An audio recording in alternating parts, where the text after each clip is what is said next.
Hallo zur 9. Folge des Athletik-Podcasts, der Podcast für alle S&C-Coaches. Ich bin Christoph Hofer und ich freue mich, dass ich diese weitere Folge durchmoderieren darf.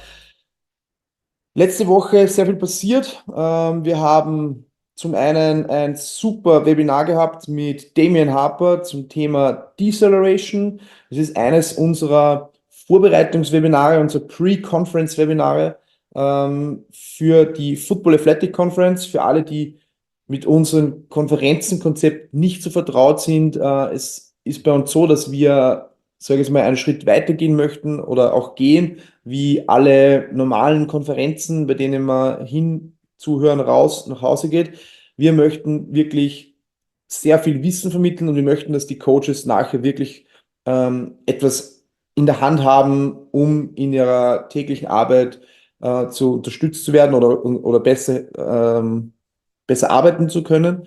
Und ein Teil dieser Bemühungen ist unsere Vorbereitungsphase. Und diese Vorbereitungsphase sind immer gratis Webinare, so auch das Webinar letzte Woche mit Damien Harper, bei dem die Teilnehmer, die Trainer, Trainerinnen schon mal, wobei ihr halt eigentlich, ja, ihr seid angesprochen, schon mal erste Einblicke zum einen in das Thema bekommen könnt. Das heißt, ihr seht ganz klar, ist es etwas, wo ich mich schon auskenne, wo ich vielleicht nur noch einzelne Studien nachlese oder vielleicht etwas ist, wo ich sage, von dem habe ich so in der Form noch nie was gehört und der Speaker hat da und da noch Materialien für mich, wo ich schon vorab Wissen aufbauen kann, damit ich bei der Konferenz noch mehr davon ziehen kann. Das heißt, ich kann bessere Diskussionen mit den anderen Coaches führen, ich kann mehr mitnehmen von dem Vortrag dort, etc.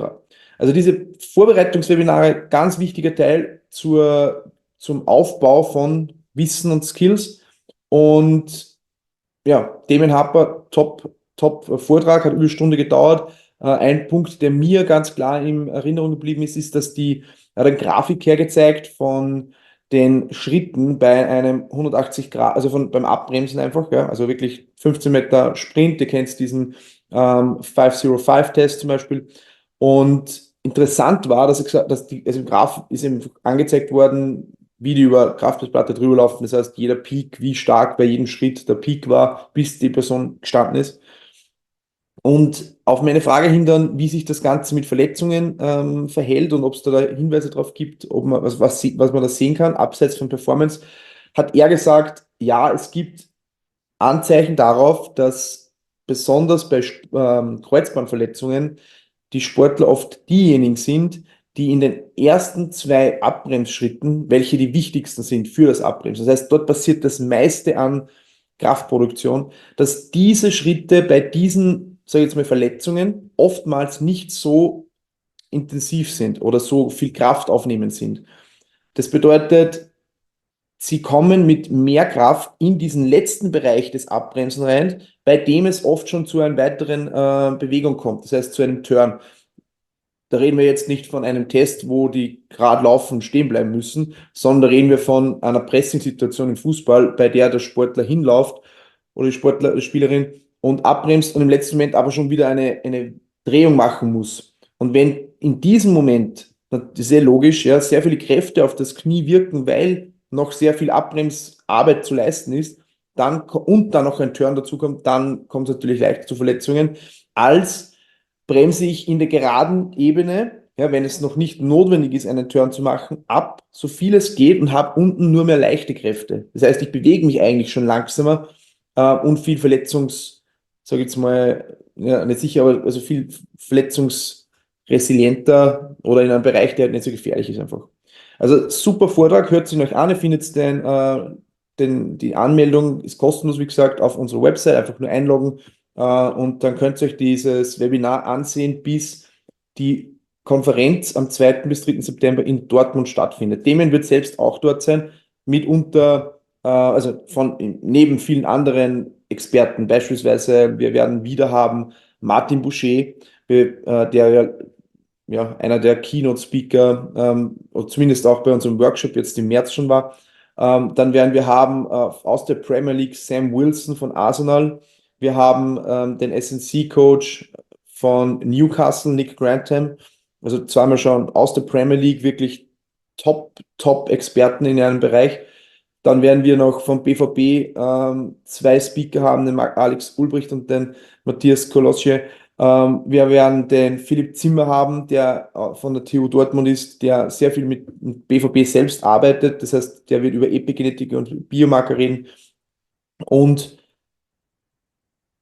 ja, ich hoffe, wir werden es niemanden vergessen. Also es ist ja wirklich ein riesiges also super Line-up. Es geht 1,5 Tage. Wir haben ein Networking-Event am Abend. Das wird sicher die größte Veranstaltung, die wir bisher gehabt haben.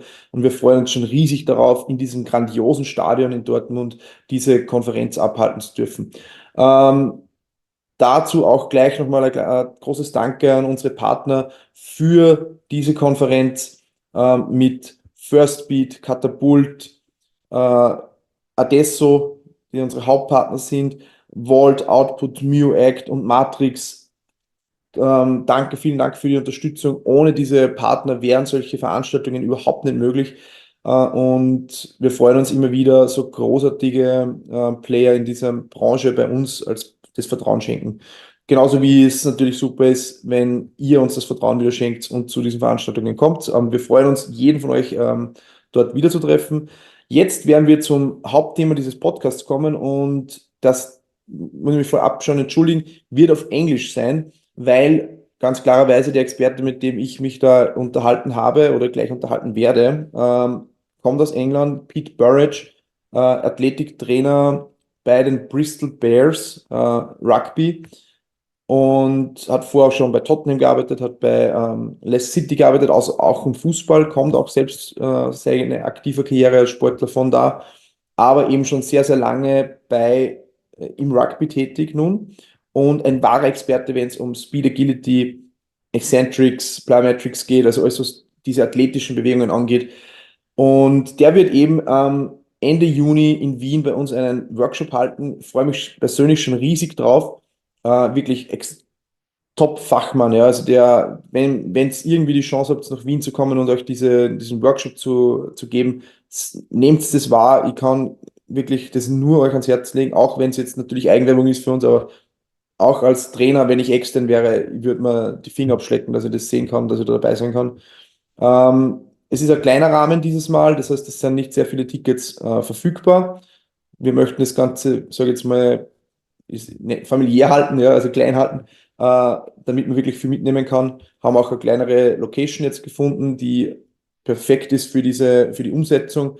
Wird im CrossFit Viertel 2 in Wien stattfinden und ja, freuen uns schon. Und jetzt möchte ich gar nicht länger aufhalten. Wir gehen jetzt direkt ins Interview und viel Spaß dabei und ich hoffe, wir sehen uns auch bei der nächsten Folge wieder. Bis gleich. Alright. Welcome, Pete. Nice to have you. Yeah, good to be here. Thank you.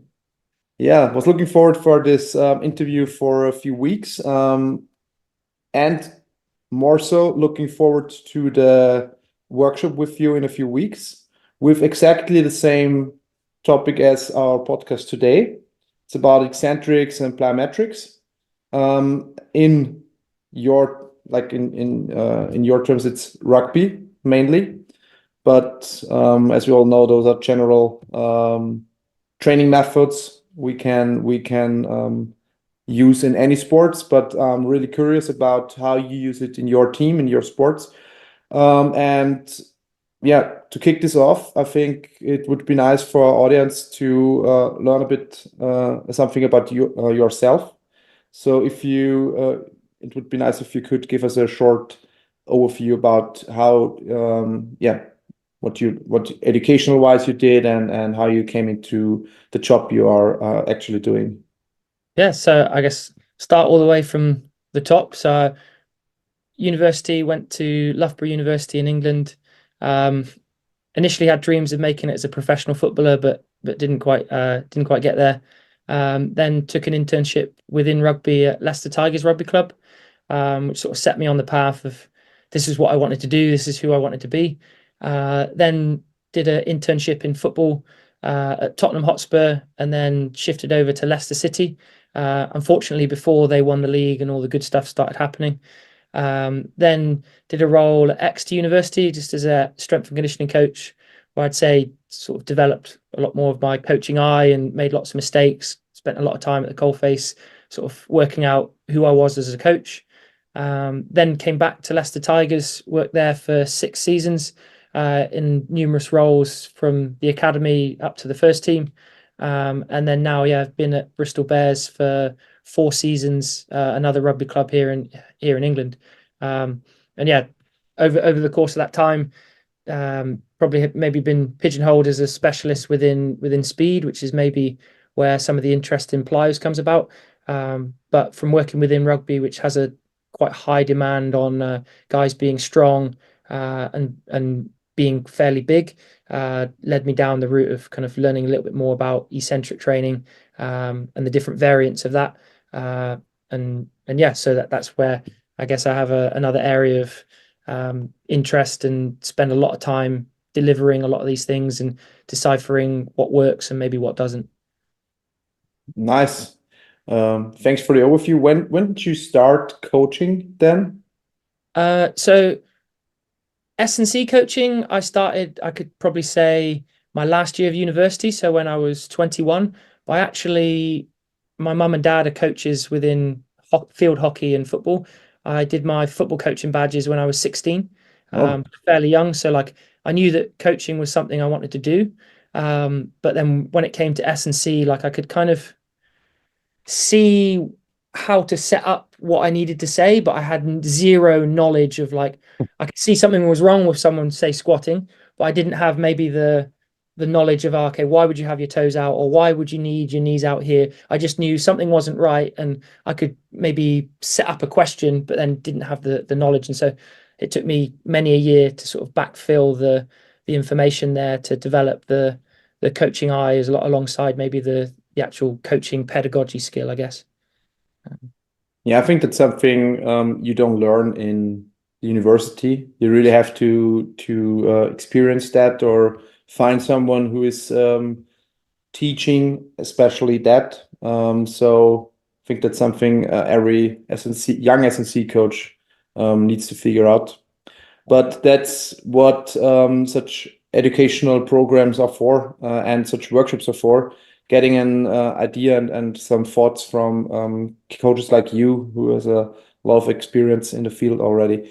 So coming to the podcast, I want to separate the podcast or divide it into 3 parts today. So because eccentric and plyometrics are both topics we could spend talking hours and days on, I want to separate it into a general programming part, which will be the first part. Then we will talk about, or would love to talk about, the eccentric training sessions and then plyometric training sessions.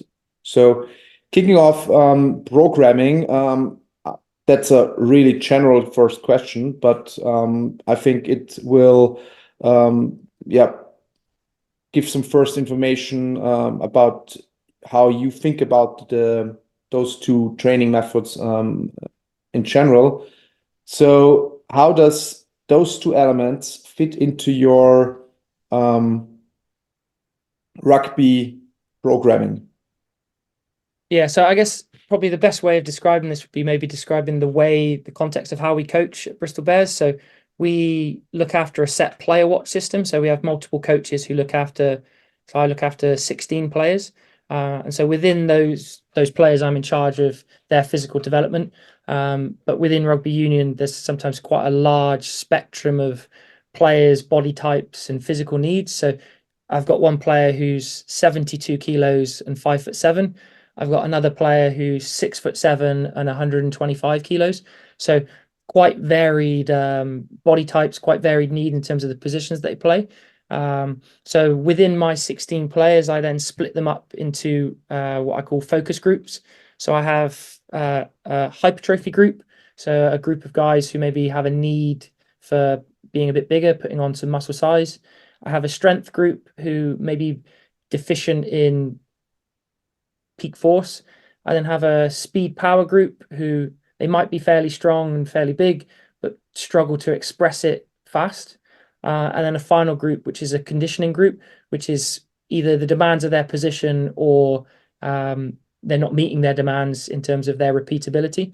And so dependent on which group you fall into, depends on maybe how much plyometric training you get, how much eccentric training you get. So a lot of my strength hypertrophy need guys will have a lot more exposure to eccentric training throughout the year. Of all of my 16 players, they will have a thread of eccentrics probably over the course of the season, the whole time. And certainly in the preseason phase where there's no game pressure, where they can be sore at the weekends, that's okay. We'll probably do a more blanket approach. And then maybe the volumes and prescriptions might be dialed up for those guys with a greater need. But then, yeah, say, let's take eccentrics for those guys who are in the strength hypertrophy groups. They might, in rugby, we play Saturday to Saturday turnarounds roughly. So like one game a week. They might end up picking some eccentric top-ups. So alongside their general traditional, very bog standard lifting, they might pick up some eccentric lifting on top of that at the end of the day, say on a Tuesday, which is usually our biggest training day, that then is backed onto a rest and recovery day. So they're allowed 48 hours to recover before they then need it again. So from that perspective, that helps to manage some of the soreness that, say, eccentric training might bring. And then within those top-up sessions, the volumes will depend on what phase they're in. But usually that will be fairly small, but the intensity would be super maximal. So within eccentric training, you've got flywheels, you've got using super maximal loads, you've got manually overloaded eccentrics as well. You've also got plyo and power eccentrics, which are kind of a separate thing that maybe wouldn't really fit the needs of someone looking to develop strength and hypertrophy. But yeah, the method that we would tend to use most would be the manually overloaded eccentrics. So to use an example would be someone in a Smith machine doing a bench press with two spotters either side pushing down, and the guy is fighting as hard as he can to resist the bar until it hits his chest, and then the bar gets lifted up and then they go again. So that would be what we would use. For a lower body perspective, we could either use manual, or we might use weight releases, or we would just change the lift to allow us to overload it maximally. So one of the ways that we do that from a lower body perspective would be, say, a Hatfield squat, or what we call an AEL squat, where, say, someone's 1RM is 100 kilos. We put, say, 120, 130 kilos on the bar. They put their hands on handles, and then they have to control 130 kilos, so 130% of their 1RM through range to the bottom, and then they use the handles to pull themselves up. We might use sort of compound movements like that, or we might use machine-based movements like, say, a leg press, where we'll assist them on the way out by pulling the lever up, and then they sit in and then try and resist as hard as they can with someone pushing on the way down. So that would be sort of what we would do, and then the prescription just depends on physical need. So like in the phase of the season that we're in at the minute, where the season's basically coming to a close and every game is super important in the playoffs and stuff, that would be where probably eccentric training gets parked from a hypertrophy perspective. And the only eccentric training that we would do would be maybe some more injury prevention based eccentrics, so around targeted injury risk sites. So that would be your hamstrings and your calves. So we would try and give our players at least once a week exposure to a eccentric hamstring exposure, just from a fascicle length perspective, just to help maintain and develop that fascicle length, because that's linked with injury risk. And then, yeah, from a calf perspective, we sometimes just do normal lifting, but other times with some of our guys that struggle with Achilles issues or have had calf tears in the past, we try and keep at least a thread of calf eccentric work throughout the year, and then the volume is what we change. And so at this period of time, it might be like, look, freshness is key, but we still need 1 or 2 sets. They come in post session, bang out a couple sets, and then they're done for the rest of the week. Whereas, say, the other side of that, in preseason, we might be looking at a frequency of, say, 2 or even 3 times a week with the real high need guys, and the volumes would be much greater. So from a calf perspective, we might end up somewhere between 4 to 8 sets in one session, and that might be happening 2 times a week, just so that we can really develop something, whereas more in season, it's more about just maintenance. So with 2 or 3 sessions or the volume you just said, is this meant by general strength training volume, or is this meant by really eccentric training? Yeah, so that's just eccentric training. So they would have their more general training as well as. One of the other ways that we might do in season would replace maybe some of our more traditional lifts with an eccentric lift. But that would usually occur only really on a Monday or Tuesday, so it's far away from the game. And with highly motivated individuals who have a high need, because if you've played a rugby game for 80 minutes, you come in on a Monday, usually there's some inherent fatigue still in the system. So yeah, that sort of strategy usually falls in only really to be used by, say, the guys on the periphery of the squad that don't have as many match minutes, or a younger developing athlete who, again, might not be expected to play in the first team just yet, but we're trying to get him to the start line, as it were. So that might be, say, I've got one guy who's 105 kilos. He's under 20 years of age. Is a high potential player, but potentially hasn't quite got the standard in terms of his rugby ability to play week in, week out, but will do down the line. In his position, needs to be bigger, needs to be stronger, so I can be a bit more aggressive with him. Whereas with, say, one of my players who's 32, plays week in, week out, with those kinds of players, it's a very minimal effective dose approach. All right. And I wrote down 3 questions, although this is just the first question about programming I asked you, but it's really interesting. The first thing you mentioned is you categorize the team into more like a speed-related group, hypertrophy group, something like this.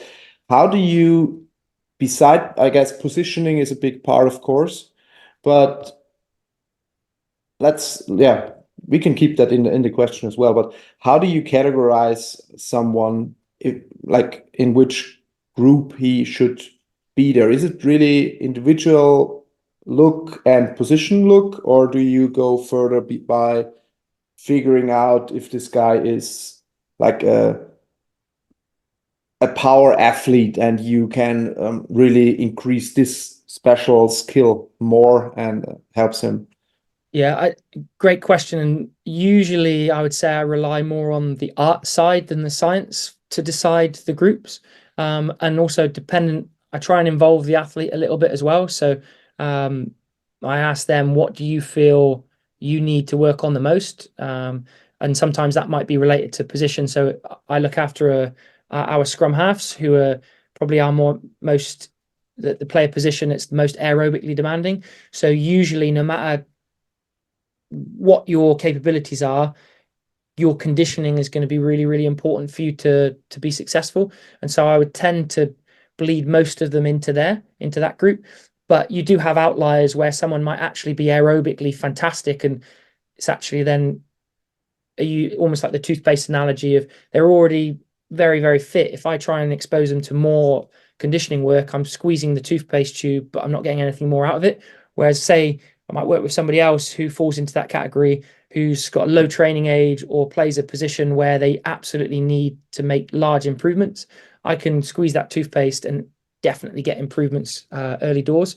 I try and have a little bit of data inform some of my decision making, but that kind of happens over the course of the season. And the beauty of the way that we're set up is that I'd be working with some of these players for 4 or 5 seasons already. So I've got a pretty good idea now of what makes them tick, what do they respond to, what do they not respond to, what are the demands of their position. The difficulty comes when you have someone new come to your group, which is what's going to happen this year. I've got a couple of new players from outside the environment, where you can sort of pigeonhole them into certain groups just based off of position or what they look like, or from chatting to them. But yeah, ideally you get them in the gym and you do some different tests just to sort of have a look and see. So it might be like, right, okay, you get them doing their traditional lower body lifts and you're like, okay, you can shift a lot of weight here. And then you might then do some power training at some point. You're looking at his CMJ jump scores. You're looking at, say, a trap bar deadlift jump. and looking at it and you're like, oh, okay, I'd expect these numbers to be higher. Why is that? And you're looking at maybe you can delve really, really deep if you want to into some of the force plate data, and you see actually they're not taking advantage of the eccentric as much, or they're spending too long on the ground, or they just struggle to really, really drive things with intent. So that might then shift them. Okay, that athlete might be more in the power group. And also as well, the different times of the year will also dictate what you spend more of your budget on. In pre-season, when there's no game pressure, I can do maybe more costly training. So training that brings about more fatigue, more soreness. So that might be more hypertrophy, strength type work. When we're in season and there's game pressure and the games are important, where I then maybe have to manage that fatigue and focus a little bit more on freshness, that power type of training doesn't cost as much and the players feel good off the back of it. So that might be where I would tend to spend a bit more of my time if I was looking at just a general thread of all my athletes. And then depending on who you are, depends on how much of that you get. And yeah, I have a couple of real outliers. I've got one guy who is super strong, super powerful. His DEXA scan, he's only got 14 kilos of fat mass and he's got over 95 kilos of muscle mass on his frame. So he's a complete freak. But by his own admission, he describes his lungs as crisp packet lungs. So straight away, we know that he needs to do a lot of conditioning work, no matter what phase of the year we're in. So we spend a lot of time, more so than most, on that side of things. And his strength work is very, very minimal. So on, say, a Monday, he might only come in and do 2 sets of 3 lower body, and that is all his strength load for the entire week. So like really, really low dose. But that then allows me to spend more of my budget on, say, the conditioning side of things. So yeah, it's a great question, and one that I constantly am kind of having battles in my own head of, should this person be in this group? Should they do a bit more of this? When do I dial this up? When do I dial that back? And yeah, I think that's, I guess, the art of coaching, of knowing when to push one thing. Like I describe it to my players as I'm a bit of a DJ. I've got 2 songs and I need to slide one up a little bit and turn one down. It's not that I ever turn one completely off, but I just need to turn it down a little bit so that I can push a dial on another side. And that hopefully then allows me to get the best of many, many needs that, unfortunately, in rugby, you've got to be fit, you've got to be strong, you've got to be big, you've got to be powerful, you've got to be fast. So I can't chase all of these things at once, so I have to dial them up and down through the year whenever suits, really. Yeah, great. The next thing that came in my mind when you talked about these 2 elements, you mentioned some methods, especially in eccentric training, where you push on the weight. Mm-hmm. You said, or putting on 130, but like what a bell rang in my head, because when talking to guys like Alex and Tara, or people who are talking about research in this area as well, it's always this, like, going from 100% 1RM into eccentric training by, like, say, 5% increases, like stepping slowly into 105, 110, 120, 125, 130. Most of the time, 130 is top of the edge. Like, after that, it's getting really serious about getting someone injured. But Yeah. it's if you use like 130%, that's a number, that's something I think that can be measured somehow and needs to be built up as well. It's not something you can just step on. But if you push on something, that's nothing you can really like measure, or Yeah. you can tell the 2 guys on the bench press, like, push with 30 kilos, like that's nothing. How do you monitor that, or how do you control that? So one of the main things that we would do, and you get to a great point here, is that I'd probably spend more of my time coaching the spotters than I would the lifter, to try and aim for a set tempo. And as you know, through certain lifts, you're going to be stronger at certain points than others. So you're going to be able to give a bit more resistance through that strength curve. Perhaps say, let's take the bench press at the top, but maybe at the bottom, you're not going to be as strong. And so we'll tell our spotters, whether that's a coach spotting so that I can then help manage that myself, or if I'm trying to scale it up so that the players are spotting each other, I'll try and tell them things like a smooth spot is a good spot. So when they're strong at the top, I need you to work hard to push down on the bar. But then when you feel that kind of like you've almost broke him and you've got him, I want you to back off, because I don't want him getting crushed by the bar at the bottom, because like you said, that's where injuries potentially can occur. And that's also because of that exact fact is why sometimes I know there's a big thing around machine lifting being a bad thing, but for this use in particular, having that set plane of motion adds an element of safety. So I know that someone on a bench press isn't going to get caught up high and ping their shoulder. They know as long as they set themselves, the only thing that's going to happen if their spotter's not focused is they're going to get crushed by the bar. And we encourage our lifters to communicate. So if the spot isn't good, let the spotter know. And if the spotter also, if he feels that the guy at the bottom isn't working hard enough, and rugby players obviously let each other know quite regularly, because of the competition between them, that helps drive training intent, which again is key for these adaptations. Like the one negative perhaps of using the manual work is that if you've got a dishonest athlete, they can pull a funny face and do this, and then no one's actually pushing the bar down, and they've got 60 kilos on, and it's like you're capable of holding the bar here, and it's like you're not actually trying. So yeah, with some athletes, it might not be a good strategy because actually they don't try hard enough to get the adaptations that we want.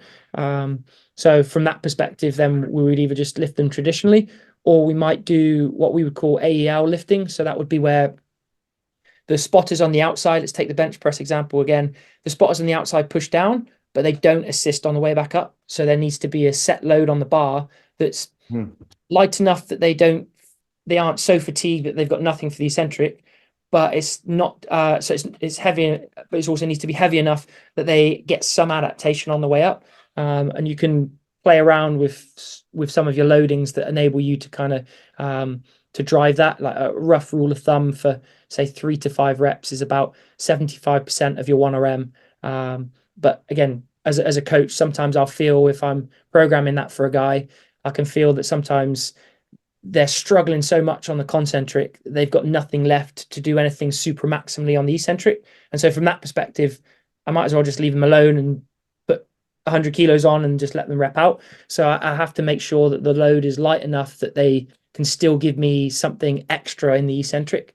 And that'll be one of the progressions, whether we progress volume, like, because again, the intensity is usually always super maximal. And manually, it's really hard for me to go, oh, that's 130, that's 120. You just know, push really hard and try and not let your mates break you, and the spotters will always break you. But then my job is then, as the spotters, is to make sure that tempo of the lift is, say, a smooth tempo. We don't necessarily prescribe an exact time, but a cue that seems to work for our guys is it's like pulling a pint, so a smooth action. Again, that probably tells you what our guys are up to off the field. The fact that resonates, but that seems to go over well with them. Okay, that it needs to be smooth, it can't be jerky. And then yeah, we then scale that to different lifts. So like a good example would be now in the players' off seasons where they maybe don't have as good access to gyms, but they might be on holiday with each other, is actually a really easy way to get some overload in a way that they might not be able to. So like digging into the bag of tricks that we all sort of learned during COVID, when we had to get a lot more creative because we didn't have access to gyms potentially. Yeah, things like doing a press up where someone's pushing on your back, doing a chin up off of a bar with someone pulling you down. A lot of the shoulder based work is really good. Say an external rotation with someone pushing you down, or I'd say a lateral raise where someone's pushing you down. Reverse flies, really good for say building some that tissue tolerance around those injury risk sites. Hamstrings, again, lay someone flat. If you can't do a Nordic, lay someone flat and quite literally like you're pulling a pint with someone's heel. A really good way of getting some eccentric overload. And yeah, it depends on your creativity. You can scale that to any sort of lift dependent on what you really need. Yeah, that's where it's getting interesting, like understanding the topic and getting something out of nothing. And what was really funny, you said before, like there are guys, they like professional players, they don't like they tick differently, like they don't wanna, yeah, really exhaust themselves during strength training. So like you have to think about a way how you can overload this guy without telling him to do it. And yeah, that's really interesting. One last question about programming, because that's something I haven't heard. Like, I know there is no general, because you of course have different types of athletes, but general answer. But how do you integrate those two, like eccentric training and plyometrics over the whole course of a season? Like there is start preseason, you have, I don't know, X numbers of weeks until season starts, and X numbers of weeks until season ends. How do you fit in those things with like other like general strength training or speed training? How is the volume around? Is it at the beginning very low, or is it higher? How do you progress that? Could you give me an overview about that? Yeah, so I'll start with eccentrics and then we'll try and get onto plyos. So like eccentrics will be very, very low volume just because of the super maximal nature. And also, like it just came into my head there, you're talking about a player that maybe didn't want to do it. Some of the negotiation I might have with a player is that, look, you've only got 2 sets. I need you to work really hard for 3 reps and then you're done. And they're like, is that it? And I'm like, yeah, I'll only need you for 10 minutes. And then it's like, okay, I can go hard for 10 minutes. Perfect. You give me 10 minutes, you got the rest of the time to yourself, rather than say a very high volume session that's like 5 sets of 5 different exercises. It might just be like, look, I just need a push and a pull, 2 sets of say 3, go as hard as you can. And then usually the athlete complies. But yeah, my entry volumes for eccentrics would usually be on the fairly low side, and then progressive overload is undefeated. So we would then go say 2 sets of 3 to 2 sets of 4, 3 sets of 3, 3 sets of 4. That's say 4 weeks of progressions right there. If you're doing say a top-up base session once a week, then another way that we might do it is change the lift. So we might say do 3 weeks of eccentric overload. So where the super maximal, when you're getting help out the bottom, you then maybe go 3 weeks of AEL where you're getting overload on the way down, but you got a lift on the way up. And then say almost a normalization period of 3 weeks of your traditional lifting before you then go back to 3 weeks of eccentric lifting. And then you cycle through and hopefully see the progress in your traditional lifting, because that's the one that's maybe you spent a lot more time on, and it's much easier to, okay, if you at the start of this your bench press 1RM is 100 kilos, you go through the eccentric and AL block, and then you come back to your traditional lifting, and all of a sudden your 1RM is 115 kilos. I know that the eccentric blocks work. So that would be some of my progressions from an eccentric perspective. Throughout the year as well, I would say it's dialed up in preseason, it's dialed back in the initial stage, maybe then more in the sort of winter period, we touch upon it a bit more. And then at the back end, it's very stripped back, if completely removed from the program, dependent on the player. Whereas plyos, I would say, is a bit more of a consistent thread and the volume is much larger. So multiple ways that we would deliver power, but probably 2 main sessions would either be within our power type session on a Thursday. So again, Saturday turn around the match day -2. Within our power session, we would get say 10 minutes of plyos to start before they went into their more like heavy ballistic explosive work. So that'd be say trap bar jumps, maybe Olympic lift variants, squat jumps, those types of things that are loaded. Prior to that, they would usually do something plyometric that might take the format of a sort of extensive circuit. So building through things like pogos, bounds, skips, hops, and that would usually start out very kind of low level, just building the tolerance. And then we would usually dichotomize the group into 2. So guys who are tolerant of plyos and guys who are maybe intolerant or are at risk. So we've got a couple guys, say, with Achilles tendinopathy, or some of our line out jumpers. So they're the guys that get thrown up in the air, say 10 feet high, and then get dropped.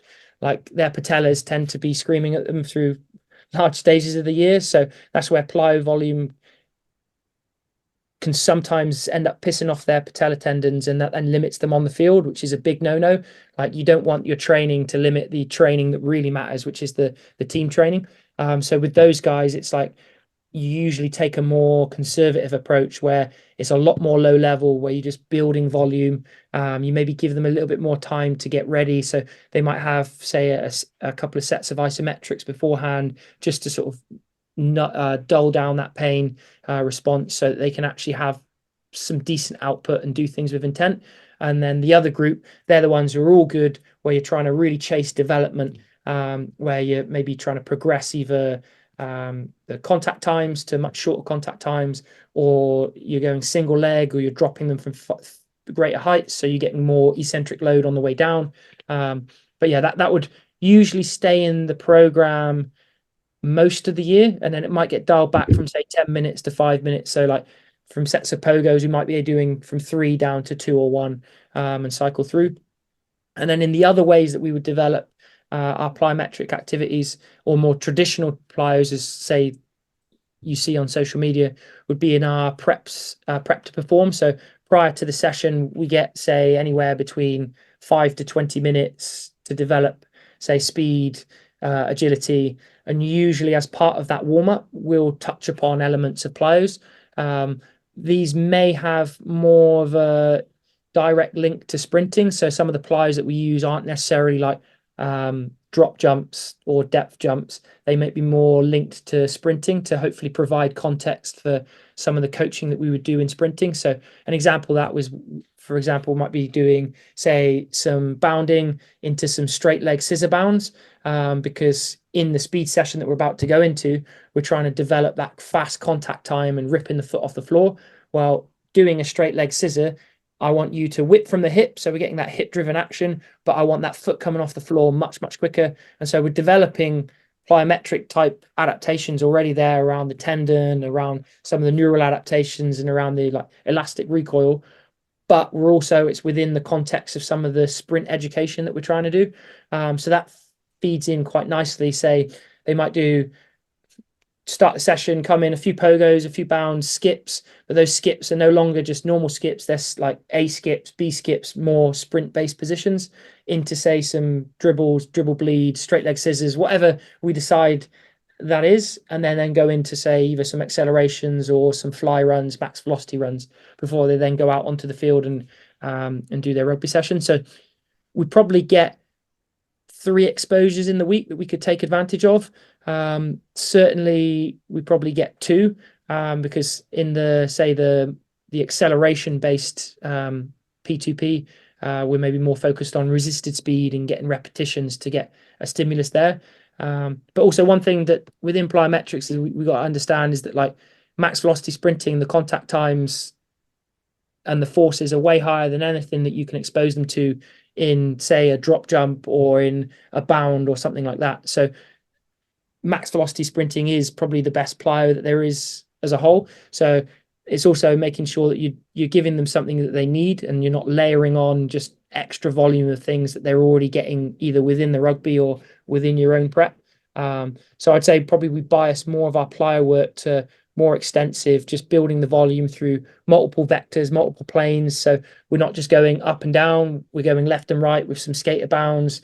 We're exposing them to single leg. We've got different surfaces, not exactly Polish boxes. I don't know if you've seen the sort of like weird shaped, but like exposing them to like on an angle and exploding off, or jumping over hurdles. So you get that sort of tuck position. So you're getting the extra force as they release their legs down into the ground.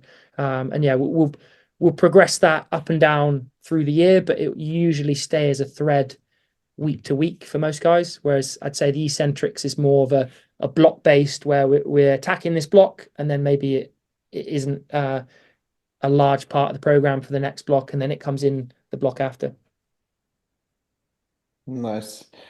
Nice. Sounds like there is a lot more you could tell us, but I think that's something we keep for the workshop then. Yeah. Very interesting. So to summarize that, and correct me if I said it wrong, but to summarize that, like eccentric is something you build gradually and keep bring it into season and keep it there if possible. If it's not possible because it's too fatiguing, you skip that part. But plyometrics is something you build in after mostly warm-up sessions or this before the field sessions, and keep it in there with nearly the same frequency over the whole season. Yeah, pretty much. Like there's obviously outliers here. There's some guys that are very plyo averse, and it's actually I've tried to push them to do plyos, and then it flares things up, and it's like, look, there's no point pushing this. And because I know, like again, they're getting sprint exposure, so I am getting some plyometric load, and the rugby itself will provide some elements of plyometric development. It's outside of my control and outside of the gym. That's on me to decide. And like it's not for me to try and push the player a square peg in a round hole. It's for me to adapt rather than the other way around. Yeah, definitely. I think if we talking about freak athletes in some areas, you need to be aware that those like big benefits some athletes have in some skill areas or some physical skill areas. You need to be aware that there's the other way around as well. Like there can be really good athletes who are just unable to perform something. They should normally perform in their sports, but they are like that good in all the other areas. They can cover this area, but if you touch on it, you will break them. So definitely a good point. And I have some questions about the plyo stuff, but we will come to plyos at the end of the podcast. Let's go into eccentric training sessions, like talking about how you coach it, how you monitor it, how it really looks in the gym. You already mentioned flywheels, and I know that there are now I don't know the brand, but now there are flywheels with like motorized ones as well, which are providing enough resistance or enough load to really get into eccentrics, because it's always eccentric like and eccentric, and flywheels normally just provide the eccentric like benefits. But my question is, do you use flywheels? And if you do, in which time frame, or do you use it the whole year over, or is it just a preparation for the real eccentric part? So I'd say the short answer is probably not.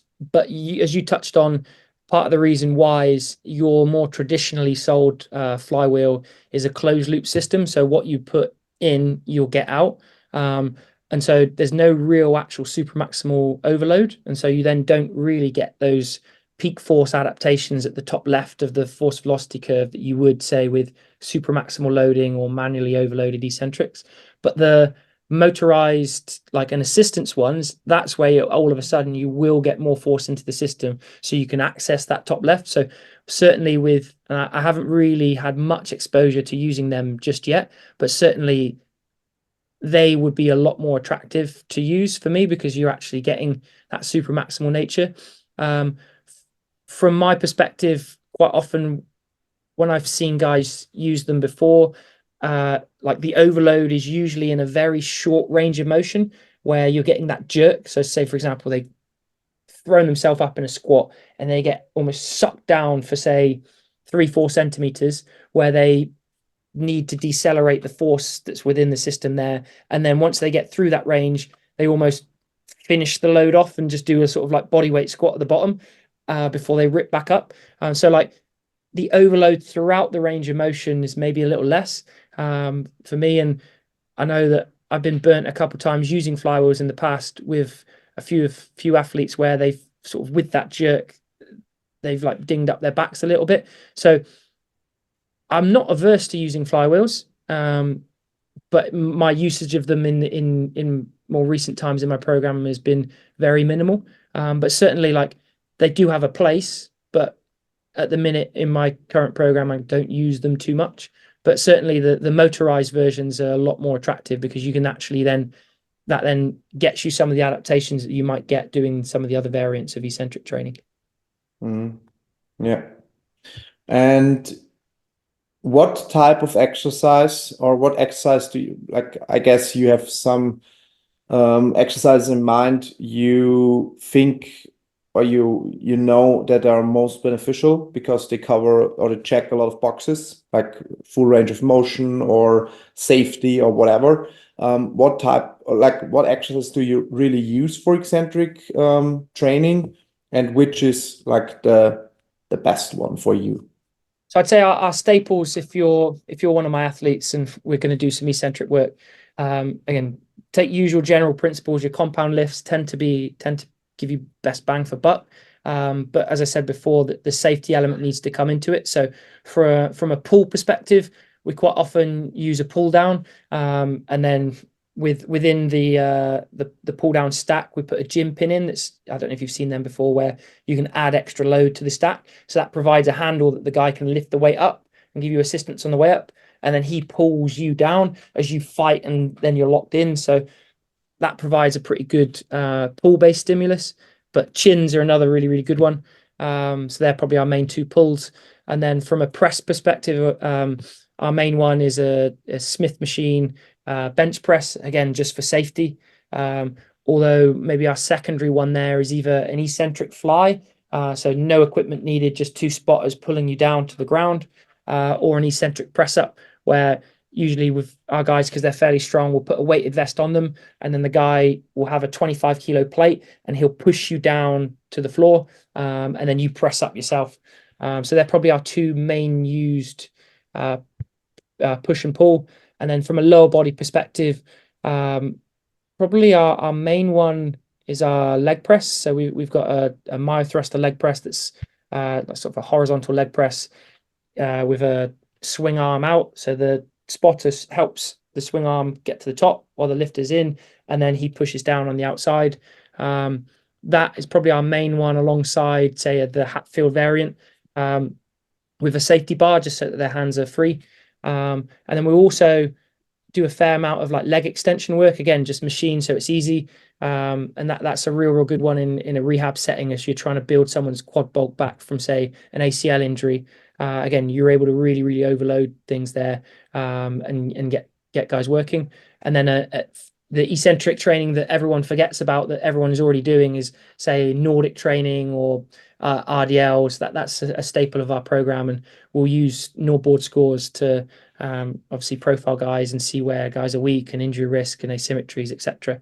But they would be our main usages of eccentrics. And then probably within the sport of rugby, because the amount of contact that's involved, the shoulder girdle is really, really important. So just packing on muscle size and getting decently strong shoulders is going to be key for avoiding shoulder injuries. And so we'll do a lot of cuff-based work that's overloaded, and quite often the shoulder-based work is maybe more like physio-led, and it's usually, if it's not 3 sets of 10, it's usually lots and lots of volume. And so maybe the high-end strength work is something that they don't usually get much of, and so that's where we'll try and overload them there. Whether that's, say, shoulder circuits with lateral raises, reverse flies, external rotations, those sorts of things, and that'll be done manually usually. So yeah, they would be our staple. But again, there's loads more ones available. Like we've just got a Nautilus glute drive. It's like a hip thrust machine, and so we're playing around doing some eccentric work on that, just to overload some of the glute musculature that maybe with, say, a leg press and a squat might be a little bit more quad dominant. So having maybe a more hip based dominant eccentric work might be something that comes into the program a little more next season, because again, you can still do these things, say a split squat and a reverse lunge. The problem with that is sometimes getting guys, say if it's a rear foot elevated split squat, guys will end up pushing off their back leg and end up like getting tight hip flexors or overloading their hip flexors by not kind of keeping the load in the front leg. But you can, again, in a Smith machine, have two guys spotting and you resisting as hard as you can. You can do manually overloaded AEL squats. So I've done that before with guys where you've got a safety bar on with, say, a bar or handles out in front of you, and then there's a spotter behind you pushing you down. And again, smooth spot's a good spot. So they're pushing really hard at the top and then maybe backing off when you're getting close to the hole. Guys have been exposed to this, but they're maybe a little bit more rare, just dependent on what their need is, or they might either kind of have it be a bit more costly, a bit more chance for things to go wrong. So yeah, we try and kind of stick to machine-based compound lifting where we can. All right. And like staying with the example of the leg press you just mentioned, and if someone isn't able to or doesn't have the access to leg press working completely horizontal, would you recommend to go from like pushing two legs, removing one leg, to go one leg downwards? Yeah, so that's a great strategy. Again, if you're just a one person in a gym, or let's say you're trying to, like, the beauty of me looking after 16 athletes is that there's a really good coach to player ratio there, because that's split within two groups of forwards and backs anyway. So the players I actually coach in, say, the 1 hour is even less.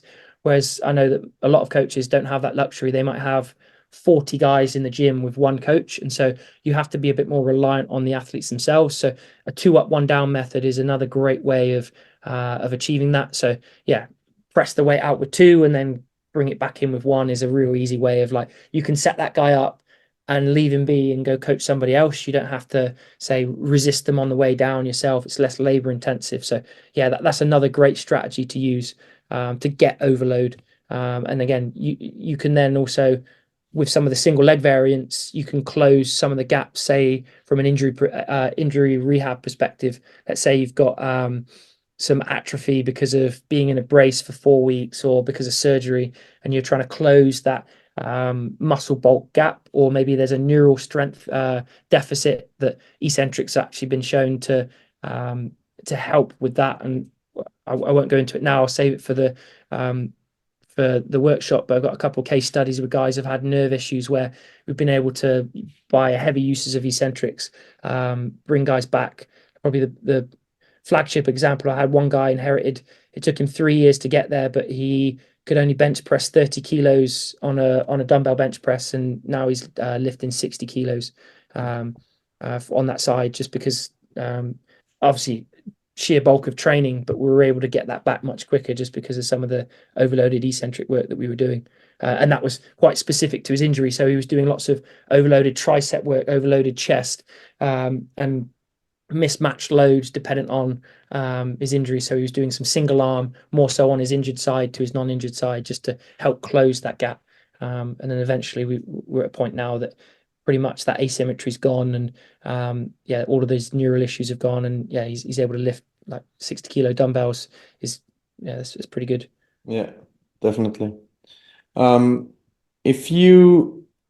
If you use a lot of manual eccentric work, like people pushing down weight on someone, I think one benefit could be, in this case, like to cover some deficits machines have normally, because I don't let's say leg press is a bad example, because leg presses, there's no real curves, a weight is moving, or but of course there is a like an angle you're stronger and an angle you're weaker, and like linear loads when pushing it with 2 legs and letting it down with 1 leg is all linear.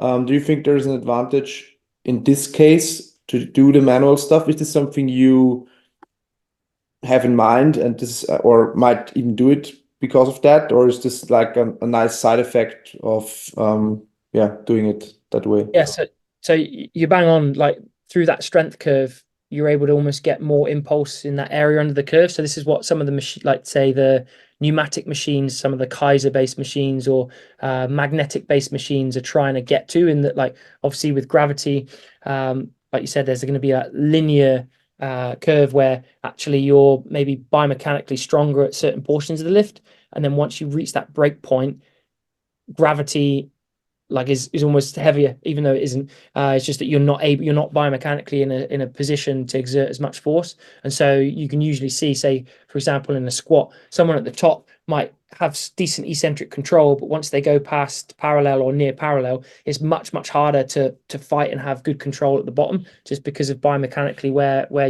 you're at.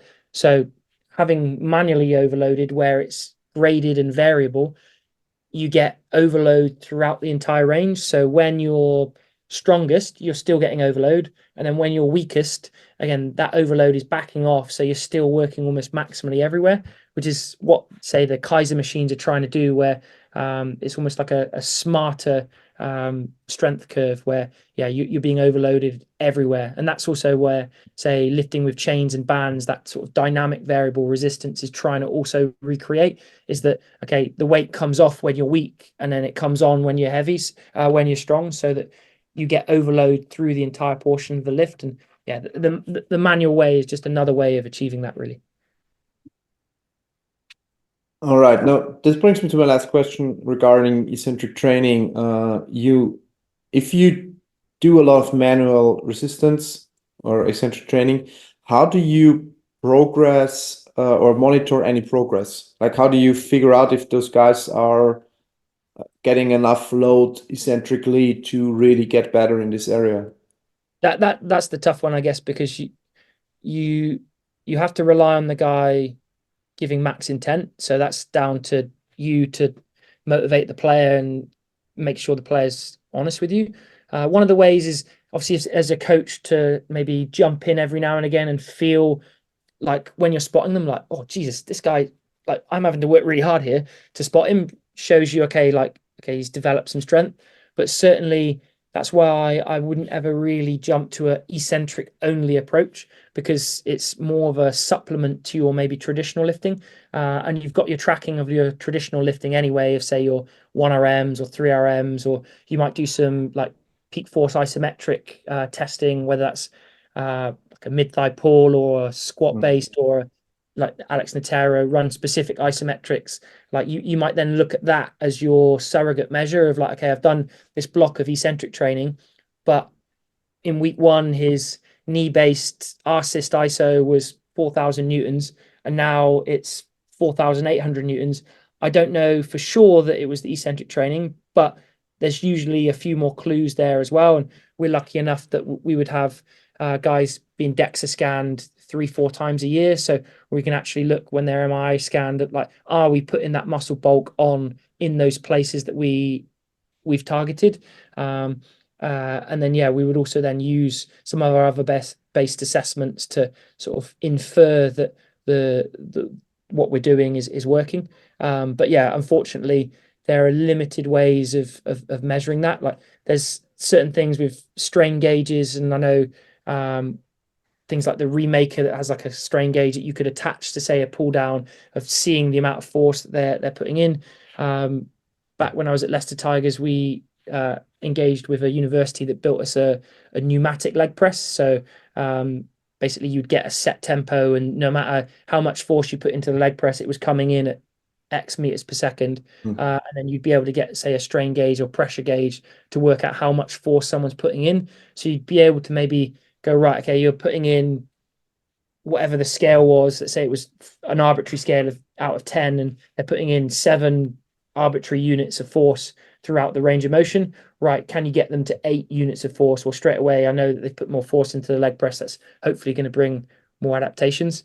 But yeah, it is a tough one, and we have to, like, infer it from other elements of the training, unfortunately.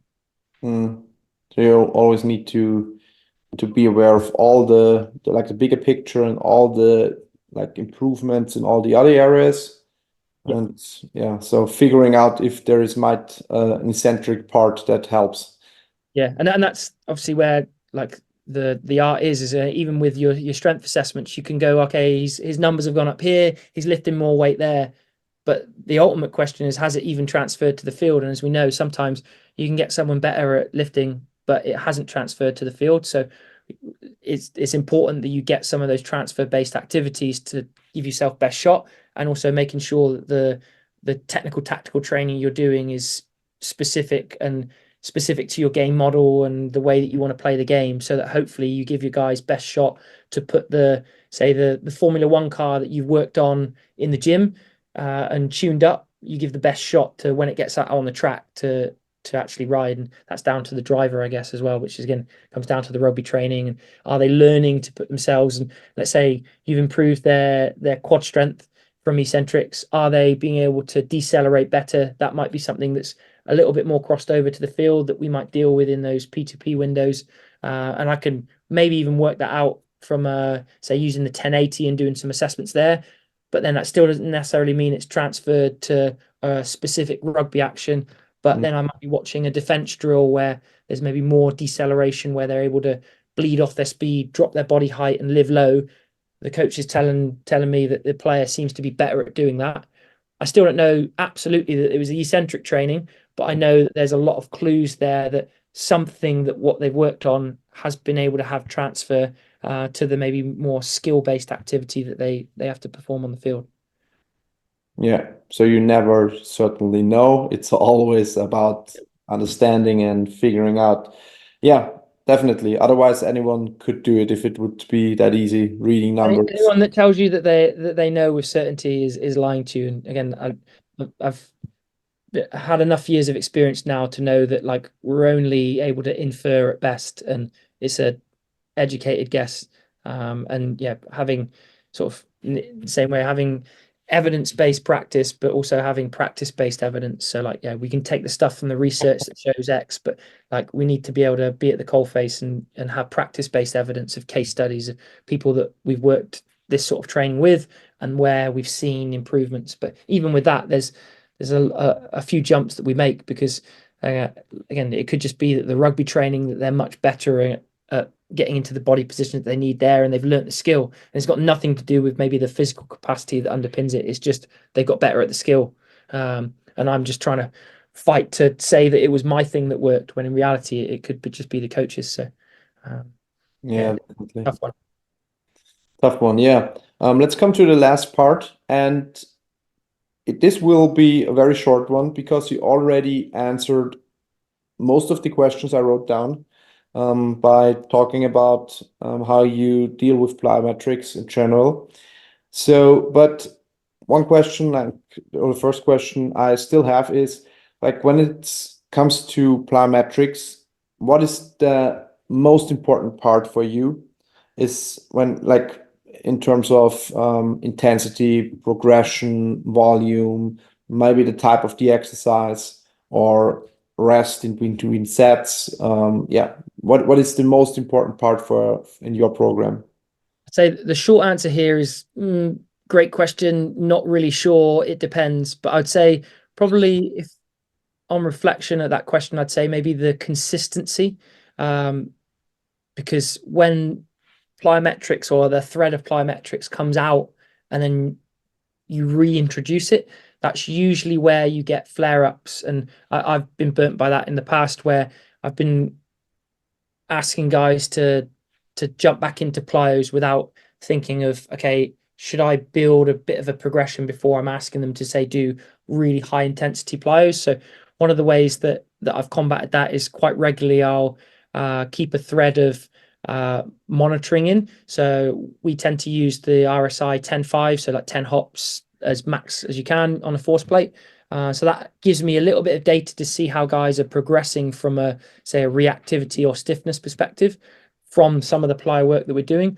But it also provides a bit of a sort of general kind of bog standard, this is our level of stim that stays in the program for no matter what. And then I'll dial up certain things, whether it might be, if I'm going, say, more an intense variant, that might be, say, a drop jump, or a hurdle hop, or a single leg variant. I try and keep the volume low to try and manage that. If I'm doing more of an extensive work where I'm giving them maybe more exposure to movement variability, but at sub-max intensities, I know that they're not going from zero. They've always got that thread of some medium to high intensity plyos as part of their program. So I'd say, yeah, the consistency is probably the most important thing.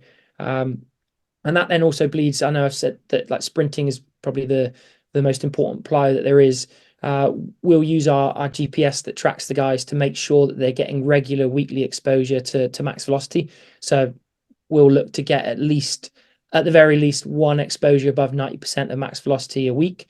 And the game usually provides that for certain positions. And then we'll try and keep a handle on the volume of that staying fairly consistent. And we'll backfill that if guys don't hit that max velocity. We'll expose them to top ups where we get that, and that hopefully allows us to, if we want to delve into different plyos, we can, because there's that sort of bedrock of they're doing their pogos at a decent intensity that we also data capture sort of integrated, and then we also have our max velocity efforts weekly, so that there's already a thread no matter what, and then it's just dialing up or down other things dependent on where we are in the year or what we're trying to focus on. I know that's probably not the best answer. No, it's a good one. It's a good one. It's like, it's how it is. It's just about thought processes, in this case, I guess, because if you would provide, figures or numbers, of your team, that wouldn't help anyone because they have different players. But it's always the thought process behind, and I think consistency and the experience with like a fluctuation in being in plyometrics is something that coaches really take with them. So that's good. You Is it tough mentioned, because you want like heuristics of, say, they need to squat 2 times body weight, or right, you need to start with 100 low intensity contacts to 150, then go up to 200. And on paper, from a textbook, that works, and you want those principles of progressive overload and the said principle, etc. But like in reality, it doesn't always work like that. Like if I think of the number of contacts that I would give guys,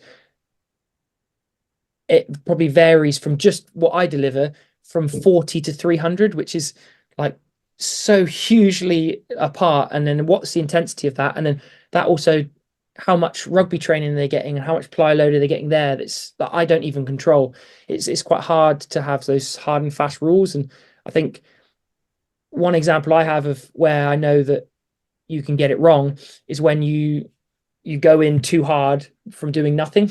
So that's why I try and keep a consistent thread. And I learned that myself very early on as a wide-eyed intern, when all of a sudden I'm reading about plyometrics and I've seen about doing a plyo circuit and I need to do this, do that. And I got a bit carried away, and I've done a big pogo circuit in a car park on tarmac. And I'm like, yeah, okay, I'm going to be powerful off the back of this. And the next day I couldn't even walk upstairs because my calves and my Achilles were screaming at me, because again, I'd never done any sort of structured plyo training before, and I just jumped in a really intense variant on a really intense surface. And then I couldn't walk over the weekend. So I learned that the hard way. So now I know that you've got to kind of keep a consistent thread and then dial up the intensity, but do it slowly. But like that's not what young coaches want to hear. They want to hear almost a cookie cutter, do this, progress to that. But the answer is it depends, because I've got one athlete that can cope with 500 contacts and one that if I go above 50, it flares up his Achilles. So it depends really. yeah.